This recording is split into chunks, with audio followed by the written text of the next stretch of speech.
Openbaring 21.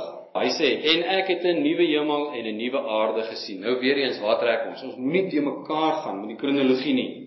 Ons lees Bybel soos party mense skiet. Jy weet, as jy 'n kroep moet gaan vang hier in die veld en dit is donker, dan skiet jy net oral en jy hoop jy tref. Nou, ons lees baie keer die Bybel so.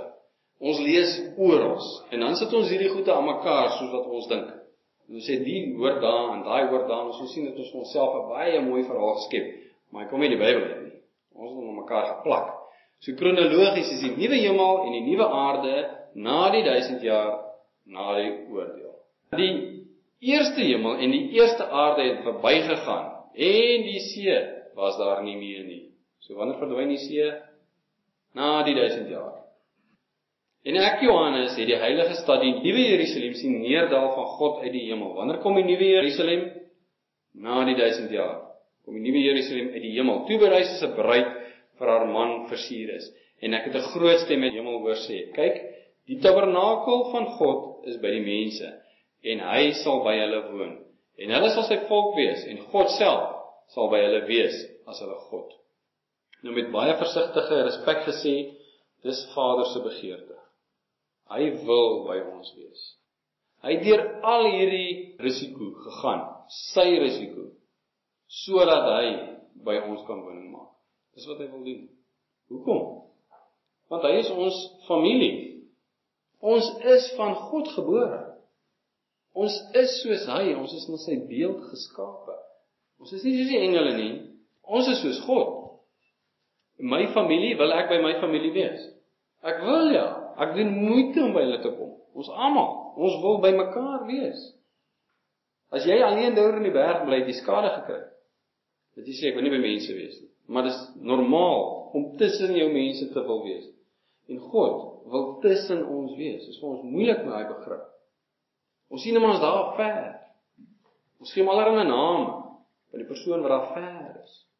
As 'n liedjie ook van God is watching us from a distance. Hy wil hier by ons wees, dis wat hier staan. Vers 3 sê, en ek het 'n groot stem in die hemel hoor sê, kyk, die tabernakel van God is by die mense, en hy sal by hulle woon, en hulle sal sy volk wees, en God self sal by hulle wees, as hulle God. En God sal alle trane van hulle oë afvee, en daar sal geen dood meer wees nie. Dit beteken, in die 1000 jaar is dood.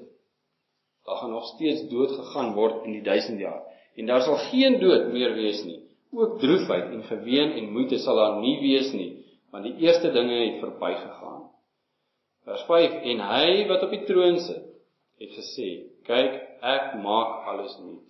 En dis ons God, dis ons koning, dis die lam wat vir ons geslag is. Sy verhouding met ons is liefde, sy verhouding met ons is omgee, en hier sê hy dit. En hy wat op die troon sit het gesê, kyk, ek maak alles nuut. En hy het aan my gesê, skryf, want hierdie woorde is waaragtig en betroubaar. Dis die waarheid, dis wat hy sê. En dis betroubaar, jy kan dit vertrou. Jy kan jou lewe waag daarmee. Vers 6, en hy het vir my gesê, dit is verby. Hy wat op die troon sit, het gesê, dit is verby. Ek is die Alfa en die Omega, die begin en die einde. Aan die dorstige sal ek gee uit die fontein van die water van die lewe verniet.